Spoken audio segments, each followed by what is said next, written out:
Hey guys, you're in a nutshell with me, Ina. Naku, mukhang talagang naghihigpit na ang Canada, specifically ang agency involved here, the ESDC, when it comes to approving LMIA applications. Okay, hindi yung work permit as in LAMIA na ina-apply ng employer para sila po ay makapag-hire ng foreign worker. Dumadami ang nare-refuse na LAMIA applications. In this episode, we will discuss the most common reasons why these refusals are happening. Kasi nga siguro, Miss Gino, mas stringent na ang screening sa mga dito.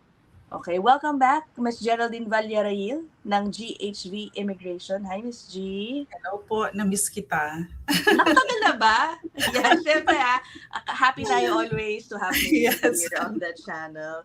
By the way, no, si Miss G, ang dami na, suki rin siya, I would say, Miss G, ng pagpaprocess ng LMIA. So, she knows very well ito pong pag-uusapan natin. And, tinanong ko siya una, no, sabi ko, Miss G, marami ka bang refusal na nakukuha? Ba't ba ako nabubulol? Ano ba yan? Okay. Ang sabi ni Miss G, diba siya, wala siya masyado nakukuha talagang refusals. Nonetheless, she is aware of other refusals being experienced by other practitioners. Okay. So, ano ba, Miss G, is it really because mas stringent na ang screening ng ESDC sa kung sino lang ang talaga ang dapat pagbigyan ng mga LMIA na ito? Yes, talaga namang pinahigpit na ang even the application for LMIA. No, sabi ko nga yung mga kliyente ko dati na nagpapa-process ng LMIA for the second time, for example, the first time they were not interview, wala silang interview na na-receive from ESDC, but for the second time, ini-interview na talaga sila. No? So, yeah, employer needs to be ready sa mga interview ganon kahit pag gumamit sila ng consultant to process the LMIA. Naghihigpit talaga yung Sina. Before we go to the top reasons why these applications are getting a lot of refusals, can you compare to us, Miss G, from sa experience mo, yung difficulty level ng pag-a-apply ng LMIA, siguro 1 year ago versus today? Kasi nabanggit mo sa akin, no, na noon parang madali lang, no? Sabit mo lang lahat, hihintayin mo, and then maybe yun na yun. Ngayon, paano na ba? I would say they have added like 60% burden sa pag-apply ng LMIA. No, napakatrabaho, Ms. Ina. It's not a matter of like answering, it's an online application for the LMIA. It's not a matter of like answering yung questions. No, it all boils down to defending bakit ka mag-hire ng foreign worker, why not permanent residents or Canadian citizens. So ang labanan dyan, of course, is you have to make sure na you post or you're posting your jobs, yung job vacancies sa #1 job bank. No, and of course, in my practice, I do post in like up to 5 job portals, which are those 3 are paid, job ads. Oo. And you really need to do your assignment na i-download mo talaga yung lahat ng resumes na nag-a-apply.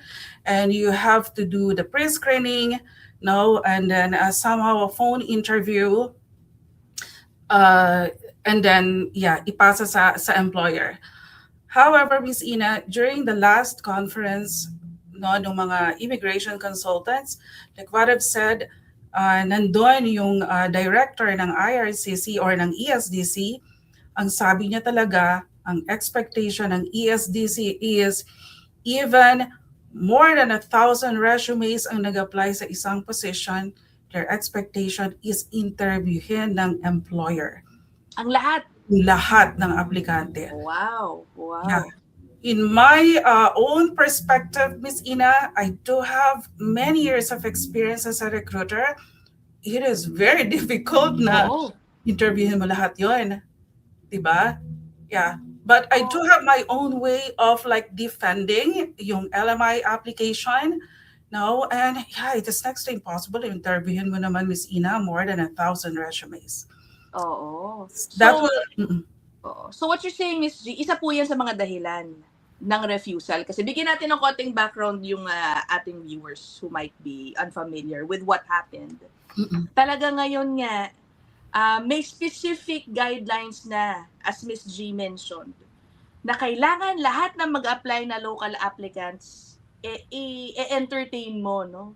Via an interview or whatever. Basta you will have to prove to the government that you actually tried or checked these applicants out at the very least.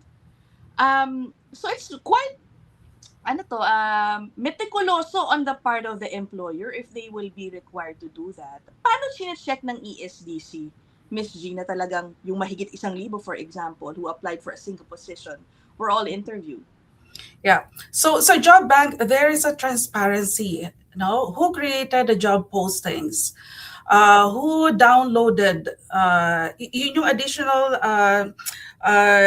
add-on dun sa job bank, Miss Ina, na when someone download the resume ng mga nag-apply, ESDC can see, okay, si Geraldine ba nag-download nito or si company ABC ang nag-download nito or yung representative.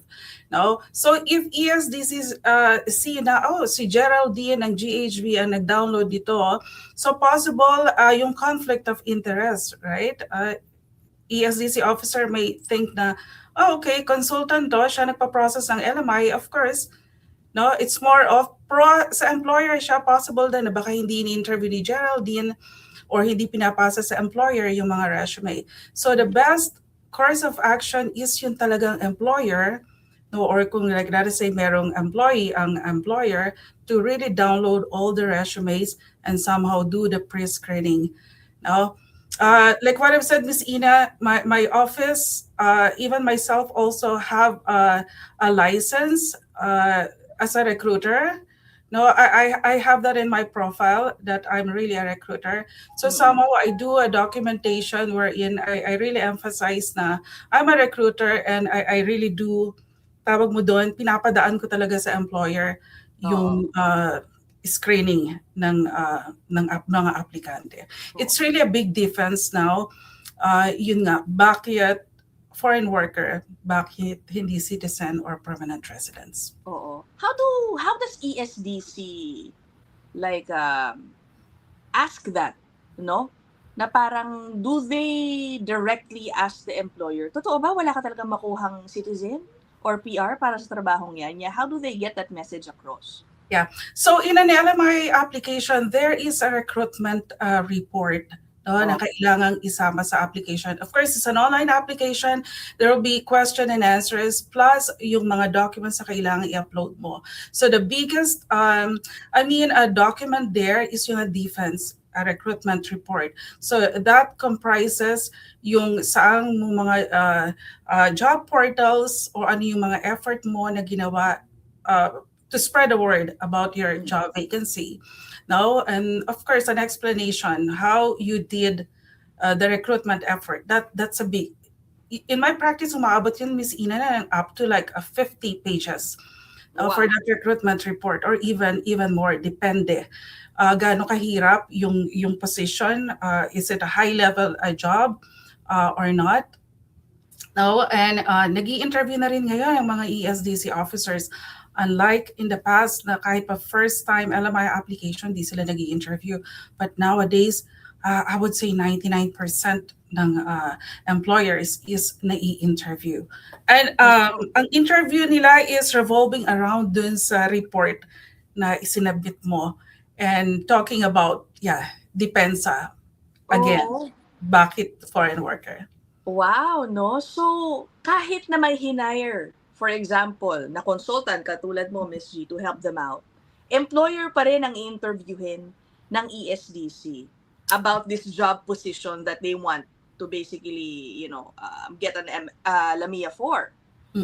Tapos, kailangan alam din nila yung report. So, talagang very hands-on na dapat ang employers ngayon, which I'm guessing in the past, hindi ganun ang sitwasyon kasi baka hinahand out lang talaga nila yung job dun sa kanilang kinuhang consultant. Tama ba? Mm. Depende yan, Miss Ina, rin sa consultant. No? In my practice kasi, I am very transparent with my, even sa mga employers, no? What all documents na isabit ko sa ESDC, dapat alam nila yan. No? Para nga Oo. yung magkaroon man sila ng interview request, sa alam nila kung ano yung isasagot nila.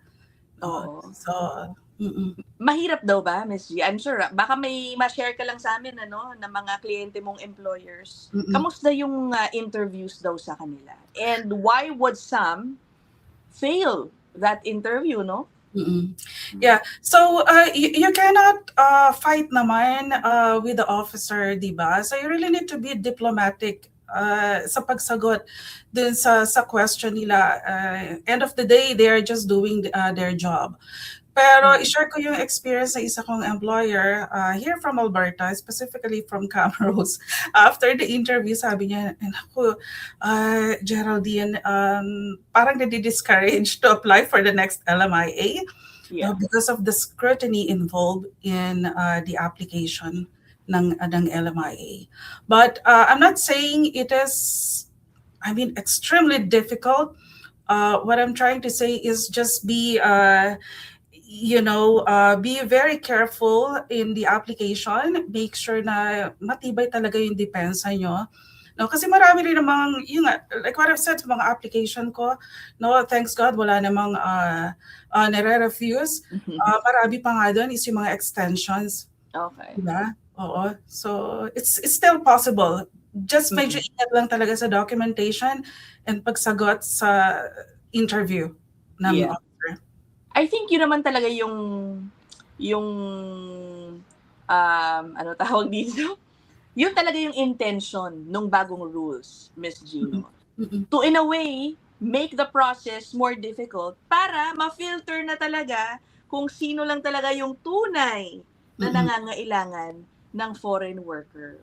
Do you think the job title also plays a big factor more nowadays, Miss G? For example, baka kapag nakita na it's a restaurant, server job or what, baka may extra scrutiny kasi baka mas may doubt na talaga ba hindi ka ba makahanap ng local para mag-apply dyan sa position na yan? Are there specific jobs which you think are also being scrutinized more?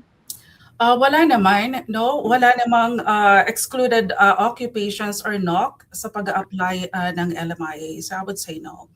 Alright. Kapag nakakuha ng refusal sa LMIA application, what is the common action taken by the employer kapag na-refuse? Meron pa bang magagawa? First, they have to make out din, no? Kasi iba yung na-return ang application sa na-refuse ang application. If the case is na-return, okay, ang sign nito is pag kasi nag-apply ng LMIA, the next one is ESDC will ask you to pay for the government fees, 1,000 per foreign worker. Now, kapag siningil nila na kayo ng 1,000 nagbayad ka, means to say, iaasas na nila ang application mo. Okay. Ibig sabihin nun, pag na-refuse, there could be a reason, means hindi mo na-convince ang officer na wala ka talaga ma-hire na foreign worker, na citizen or PR. No, you really didn't convince the reason para ka mag-apply ng LMIA. But if the case, Miss Ina, is nagsubmit ka ng LMIA, hindi ka naman siningil, hindi ka nagbayad ng government fees, means ni-return lang ang application mo, na you can still reapply. I see. Pero kunyari, yung nagbayad ka na, tapos talagang ni-refuse, wala ka na magagawa? You can reapply depending on the reason for refusal. Oo, pag may refusal naman, sinasabi naman ng officer or ng ESDC, ano yung reason ng refusal? No? And most of the time, yung refusal is happening after the interview, kung may interview man na mangyari. Ano? Maikli lang naman po yung ating episode. Pasensya na kayo, para ako nabubulol sa episode na ito. Bakit kaya? Okay, at least, thank you, Ms. Gino. Now we understand better why more LMIA applications are getting refused dahil nga talagang mas nalihigpit na ang Canada sa mga ito. Okay? We will end this episode here. Ms. G's email is down there. Okay, crawling if you want to get in touch with her. Thank you, Ms. G. We'll Thank end this you. episode here. Bye, everybody.